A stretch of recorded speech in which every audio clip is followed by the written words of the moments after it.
Steering Harrier ZSU60 ni mula-mula elok je. Tapi lama-kelamaan saya perasan bila pegang dia rasa macam melekit. Tak tahu kenapa. Mungkin sebab faktor usia atau cuaca panas atau material asal dia memang mudah haus. Tapi satu hal yang pasti, setiap kali drive, rasa genggaman tangan tu tak best langsung. Bila pusing steering, rasa macam pegang getah cair. Tak selesa dan terus hilang mood nak memandu jauh-jauh. Lepas tu saya mulalah fikir nak tukar steering. Saya buat survey, tengok-tengok online, tanya kedai. Ramai suggest tukar ke GR steering. Memang cantik, memang nampak sporty. Tapi bila tengok harga RM1,000, itu baru steering, belum masuk kos pemasangan. Saya terus terfikir, worth ke nak keluar RM1,000 hanya sebab nak tangan selesa pegang steering.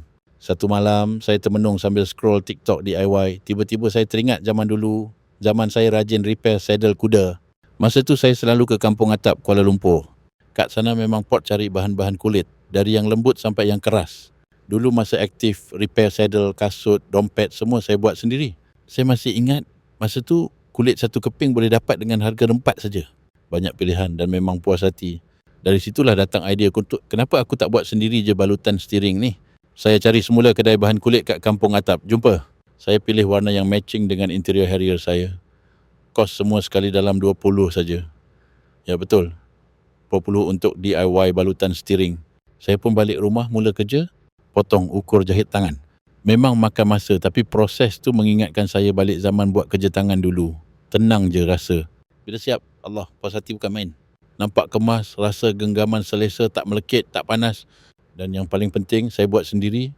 Kadang-kadang kita terlalu cepat nak beli yang baru sebab rasa benda lama tak boleh selamat. Tapi sebenarnya kalau kita kreatif sikit, sabar sikit, banyak benda kita boleh buat sendiri. Bukan saja jimat duit, tapi kita bina semula rasa puas hati dan tambah satu lagi skill dalam hidup. RM1,000 tu boleh simpan. 20 dan usaha sendiri dah cukup.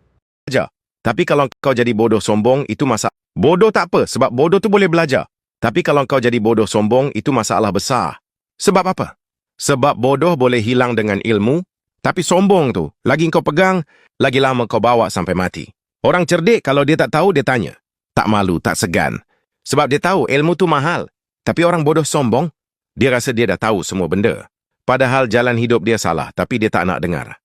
Nasihat pun dia tolak, sebab ego dia lebih tinggi daripada langit. Cuba fikir, kenapa kau nak biar diri kau kekal macam tu? Hidup ni tentang belajar.